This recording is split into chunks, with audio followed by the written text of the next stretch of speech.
அம்மா நான் வந்து நம்ம சுருள் பாசி சத்து மாவு வந்து கிட்டத்தட்ட ஒரு 8 மாசத்துக்கும் மேல அது நான் உங்ககிட்ட இருந்து வாங்கி யூஸ் பண்ணிட்டு இருக்கேம்மா. அது கூட நான் வந்து பாரம்பரிய அரிசி புட்டு வகைகள் வந்து நான் வந்து எடுத்துக்கிறேங்கம்மா.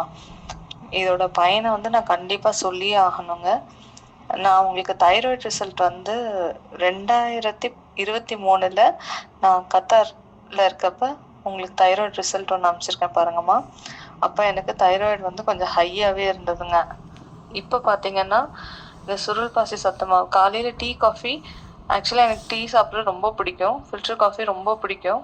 பட் அதுக்கு பதில் காலையில் எந்திரிச்ச உடனே டீ சாப்பிடாம நீங்கள் சொன்ன மாதிரி நான் சுருள் பாசி சத்து மாவு வந்து 8 மாசமாக எடுத்துக்கிட்டேங்க.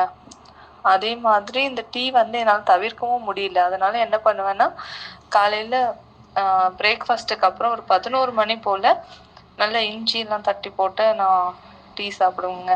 அதில் எந்த சேஞ்சஸும் இல்லைங்கம்மா. ஆனால் இந்த சுருள் பாசி சத்து மாவு நான் தொடர்ந்து எடுத்துக்கிறேன். அதே போல் பாரம்பரிய அரிசி இது ரெண்டுமே பார்த்தீங்கன்னா சாப்பிட்டதில்ல எனக்கு தைராய்டு லெவல் வந்து ஹையாக இருந்தது, 9 கிட்ட இருந்தது.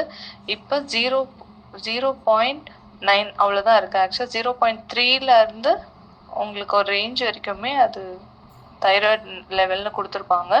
எனக்கு அதுவே ரொம்ப பார்டரில் வந்துருச்சுங்கம்மா. 1க்கும் கம்மியாக தான் இருக்குது. அது வந்து டாக்டரே ரொம்ப ஆச்சரியப்பட்டாங்க. அவங்க நினச்சிட்டு இருக்காங்க நான் வந்து மாத்திரை சாப்பிட்றதுனால மட்டும்தான் அது கம்மியாக இருக்குன்னு. இல்லைங்க, நான் தொடர்ந்து இது சாப்பிட்டதுக்கப்புறம் உடம்புலையுமே நல்ல வித்தியாசம் இருக்குது. நல்ல சுறுசுறுப்பாக இருக்க மாதிரி இருக்குது. நம்மளுக்கு அது காலையில் பெரிய ஒரு ரீப்ளேஸ்மெண்ட் மாதிரியெல்லாம் தெரியல. ஆக்சுவலாக அந்த சத்து மாவு குடிச்ச அப்புறமே நமக்கே அது கொஞ்சம் ஃபில்லிங்காகவும் இருக்குது, நல்லாவும் இருக்குது. ஸோ அதிகப்படியாக சாப்பாடு எடுத்துக்கிறதையும் வந்து நான் கொஞ்சம் கம்மி பண்ணிட்டேன்.